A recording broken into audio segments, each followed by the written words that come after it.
Welcome to Navigating Advocacy, the true crime podcast that goes beyond storytelling to ignite change and seek justice. I'm Melissa. And I'm Whitney. As true crime enthusiasts turned passionate advocates, we've seen the power of storytelling raise awareness about unsolved crimes and bring hope to victims and their families. We hope to inspire action and promote positive change within the true crime community.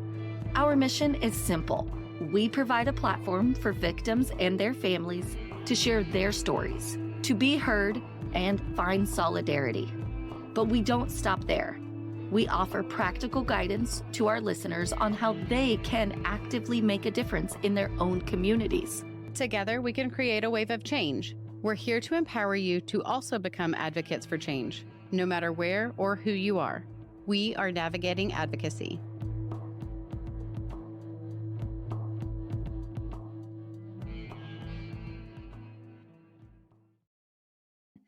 Happy Monday. Happy Monday and happy season 5. It's just so exciting. It's like a brand new school year. It really is. It's a fresh start, and you know how we feel about fresh starts. Get to create a whole new list of things to scratch off, and I love it. Agreed. It's very exciting. Yeah. We've really just been busy with Bob, doing Bonus with Bob over there on our Patreon. So if you're not a patron, get over there because I think you can get it for as little as $5 a month. Yes, and we have been discussing the Convicting a Murderer docuseries, which is the opposing view from Making a Murderer. So, Yeah. it's been interesting, and I started the next episode today, and it's I wild. already watched it this morning while I was getting ready, and it's we're starting to get into some nitty-gritty, and I'm liking it. Agreed. I didn't have much hopes for it at the beginning, but now I'm like, yes, some cold hard facts. So, Yeah, finally some cold hard facts. yes, good times though. So yeah, jump over on Patreon and support the podcast there and get a little extra content. Yeah, absolutely. Well, are you ready? I am so ready. Okay, here we are, season 5.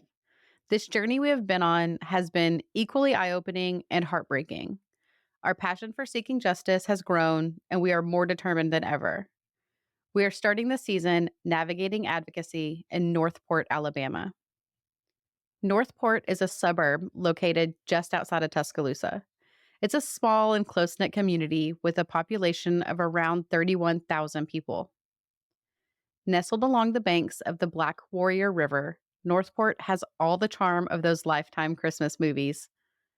Art is dripping from every corner of this quaint little town, from a giant metal bird dog sculpture, mosaics, historic homes, right down to the brick-lined walkways and painted mailboxes. You can feel the Southern hospitality seeping out of the photos. And as I researched this case, I read almost every article in a deep Southern drawl. I'm honestly a little worried that my own accent may show up a bit more than usual in this episode. Love it. You know how I am. Once we get that Southern drawl going, there's no going back. Every October, the Kentuck Festival of the Arts brings a burst of creativity to the town, showcasing folk and contemporary art alongside traditional crafts from 300 invited artists. The annual festival celebrated its 52nd year at Kentuck Park just this past weekend. It's been featured in the Smithsonian Magazine, Southern Living, and National Geographic Traveler. One proud piece of art can be seen under the 5th Street Bridge, proudly claiming the area to the Crimson Tide. In true Southern fashion, football reigns supreme, and since the University of Alabama is just 5 miles away, Roll Tide is displayed far and wide. Before the university was established and overflow students sought housing, the town was merely a pass-through town, where one could ferry across the Black Warrior River. Just outside of the Northport city limits sits a half-mile section of Byler Road that is listed on the National Register of Historic Places. It was originally built in the mid-1820s as a public thoroughfare to connect Cortland, Alabama with Tuscaloosa. Oh. I just thought it was strange that it was a road. I've never heard of a piece of a road being on That the National Register of Historical Places. agreed. I was like, maybe I'm missing something, but no, it's a road and I can kind of picture it back in the olden days of having this straight through area to get to the bigger town. There's this cute picture of where it's this old, just dirt road that you can see like wagon wheels almost on it. Both Union and Confederate soldiers used this road during the Civil War. It is the oldest public road in Alabama still in use today. Northport, as with most sleepy suburbs, is seemingly safe when it comes to crime.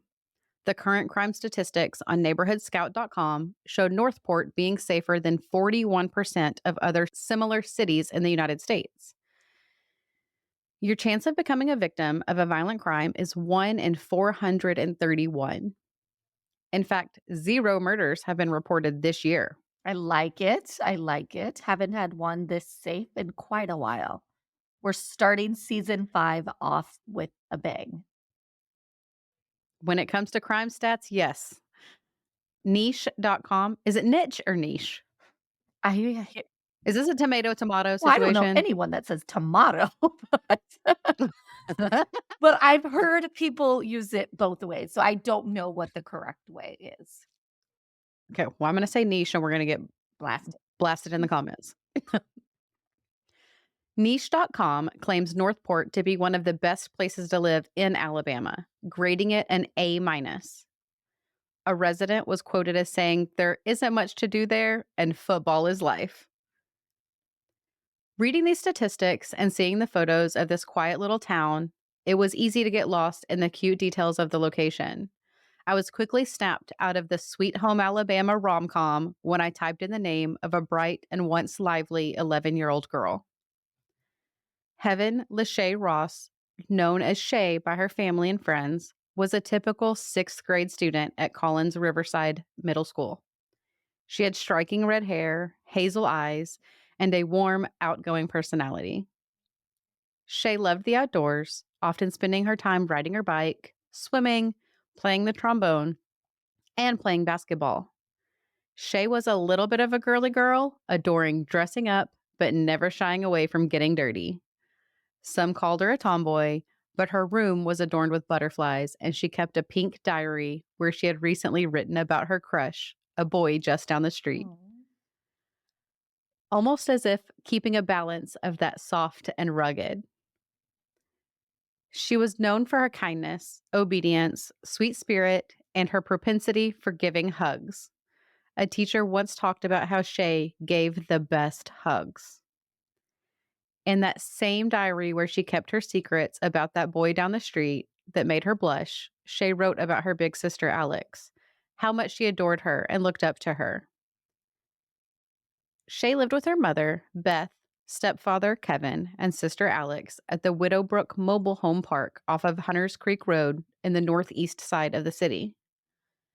Every morning, the girls would wake up, get ready for school, and walk the 50 yards down the straight road to the west to the bus stop. Alex usually walked out the door a minute or two before Shay, who wouldn't be too far behind, sometimes walking with a friend to the pickup spot. The way these homes were situated is almost tree like. The homes were lined up in rows, one house on each side of the road. The road dead ends at what appears to be a power plant. And here's where things get a little bit complicated to explain, so I will share things on our social media.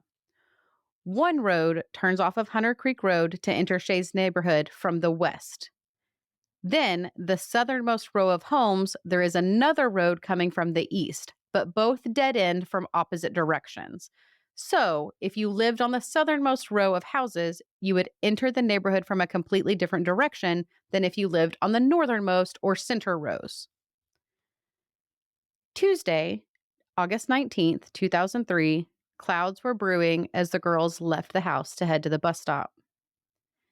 Kevin offered them a ride to school, but the girls declined, thinking they would make it on the bus before the clouds opened and the rain would start. Alex walked out the door 10 minutes before 7 a.m., and like every other morning, Shay was just a couple of minutes behind, bouncing out of the house at 6:55 a.m. Alex made it to the bus stop 50 yards away and turned around but did not see her sister coming. When a loud clap of thunder rumbled in the distance, Kevin decided he was going to take the girls to school instead of them waiting in the weather. He hopped in his car at 7:01 to drive that short distance to the bus stop. When he arrived, he asked Alex where Shay was, and she had no answer. Shay disappeared in a 6-minute window. Oh my gosh. And it's just so typical. You have that the baby of the family, the younger sibling that's just trotting along at their own pace, and the big sister or the big sibling out there like waiting. Come on, I'm sure she was getting annoyed. You're gonna miss the bus if you don't get your butt here. Oh, I that's terrifying. As the younger sibling in my family dynamic, I was that girl. My sister always saying, "Whitney, get your butt moving. Let's go. We gotta go. We gotta go." So I feel the sentiment. Shay had disappeared somewhere between her home and the bus stop in 6 minutes, in less than 50 yards, in broad daylight. Remember, this is August, so it was daylight. Kevin and her mother, Beth, immediately contacted the police, as they knew Shay would not willingly skip school. The initial investigation involved door to door inquiries within the mobile home park. 3 separate neighbors said they saw Shay wearing a pink Bratz themed t shirt and leggings that morning as she walked past their trailers, further narrowing the window of when Okay. she could have disappeared. This is good. Very good. We're getting closer and closer. It's already such a tight window. I feel like they're gonna know whose house she was at last. No one saw Shay run off with anyone as if she was skipping school, and no one saw anyone force Shay into a vehicle or take her. Where is Shay? There was no evidence of suspicious activity or suspected foul play. Shay's disappearance didn't meet the requirements for an Amber Alert. And I know this will shock you, but she was treated as a runaway. What? Oh my gosh. To qualify as an Amber Alert, there must be reasonable belief by law enforcement that an abduction has occurred. The agency believes that the child is in imminent danger of serious bodily injury or death. There is enough descriptive information about the victim and the abductor for law enforcement to issue the alert to assist in the recovery of the child, and that the person must be under the age of 18. Shay did not meet all of those requirements. Mhm. If they would have been able to do it, how quickly they may have been able to find her considering the tight window. But there has to be a policy in place. I totally get that, and the Amber Alert is there for a reason. It's frustrating, totally understandable. Taking a deep breath and hoping that maybe she had caught a ride with someone she knew to school and that she would return after school, thinking she may have just skipped school with a friend, they waited until school was over. Okay. Investigations ramped up. A command center was established, bringing together local, state, and even FBI resources. Volunteers poured in to help with the search effort. Even local businesses like Kmart, Olive Garden, Kinko's, and Office Max offered their support. Printing flyers, feeding volunteers, bringing water, they were there to assist. Steve's grill and billiards surveillance footage near the bus stop was reviewed, but it yielded no leads, not even trying to determine which vehicle could have come in and taken Shay. 16,000 flyers were distributed through the United States Postal Service, and a reward even reached $70,000. Oh, wow. National attention was garnered from this as well. One lead law enforcement pursued was that of one of Shay's older brother's friend. The 21-year-old at the time had previously gotten in trouble for harboring 2 16-year-old runaways. Could he have done it again for Shay?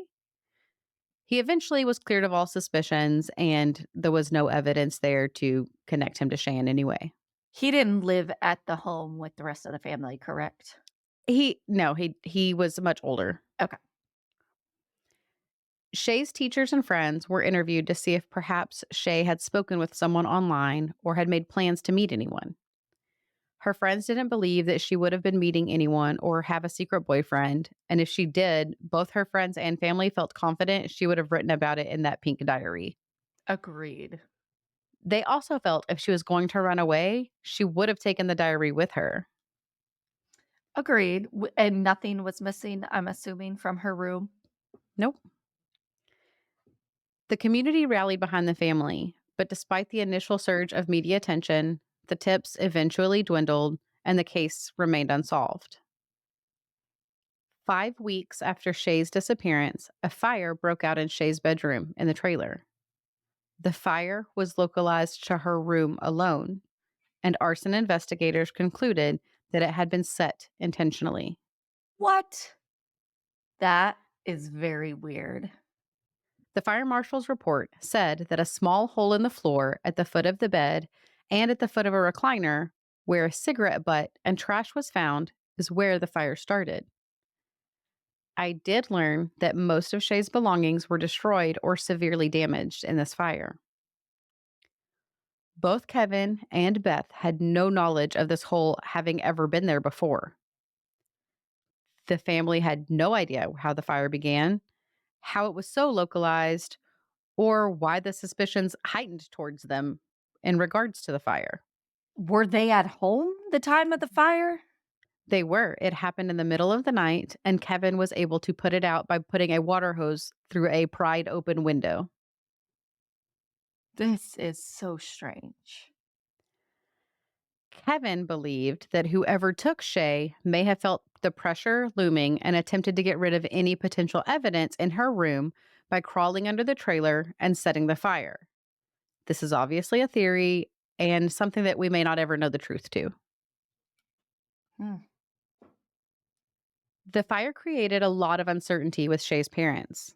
Kevin and Beth were both brought in for questioning, both participated in polygraph exams, and both passed. Even with these past exams, many felt Kevin may have had more of a hand in Shay's disappearance than originally thought. He was her stepfather, after all, and we always know that they say it's someone close to you. There had also been a previous domestic dispute 3 years prior where Kevin had grabbed Shay and threw her to the ground when she had attempted to run off after witnessing an argument between him and Beth. Kevin was charged with harassment. Beth and Kevin both maintained that it was an isolated incident and that Kevin did love Shay as his own and that the girls considered Kevin to be their father. They were inseparable, is what Beth called them. Beth and Kevin remained together for years after Shay's disappearance. So whatever trouble they had in their marriage seems to have dissipated. But the mobile command center was disbanded at the 10-week mark of Shay's disappearance. No new evidence had arisen, and the multi unit team had no lead to trace. Beth purchased Christmas presents for Shay, wrapped them, stuck them under the tree, and hoped that she would make it home to open them. But she didn't. When her birthday arrived in June, the family released balloons and made wishes for her to come home. Chief Lloyd Baker was determined to find Shay. He purchased and hung an identical Bratz t-shirt in the sheriff's office to help investigators recognize the distinctive clothing Shay had been wearing. He wanted the entire force to know what they were looking for. Beth, Kevin, and Shay's siblings hosted vigils and multiple balloon releases, hoping to keep the awareness for Shay's disappearance alive. 3 years pass with no movement in Shay's disappearance.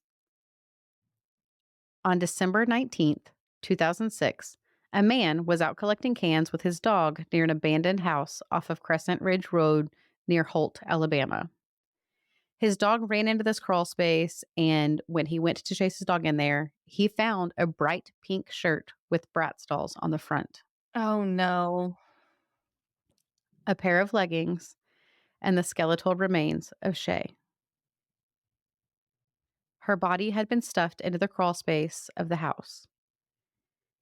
He contacted law enforcement, and once they arrived on scene, they saw the pink shirt and knew immediately it was Shay. They had all seen that identical one hanging for years in the sheriff's office so that it was always in the forefront of their mind. This house off of Crescent Ridge Road wasn't easily found unless you knew where you were going. It was abandoned and overgrown, and you couldn't really see it from the road. Locals went there to engage in drugs and other illicit activities. It was 8 miles from Shay's home. In that same crawl space, authorities found Shay's backpack just a few feet from her body, also riddled with trash in an attempt to cover what was there. Mm. While very little information has been shared, the authorities have listed Shay's manner of death as homicide. At her funeral, over 120 people from the community came to pay their respects to Shay and the family on December 23rd, 2006. It has now been 20 years since Shay bounced out the front door, never to be seen alive again. Shay's case remains unsolved, and the questions of what happened to Shay remain.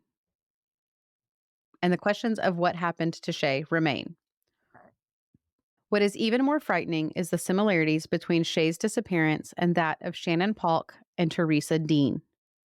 Melissa, you covered Shannon's story last Did. season. I All did. three of these girls were 11 years old.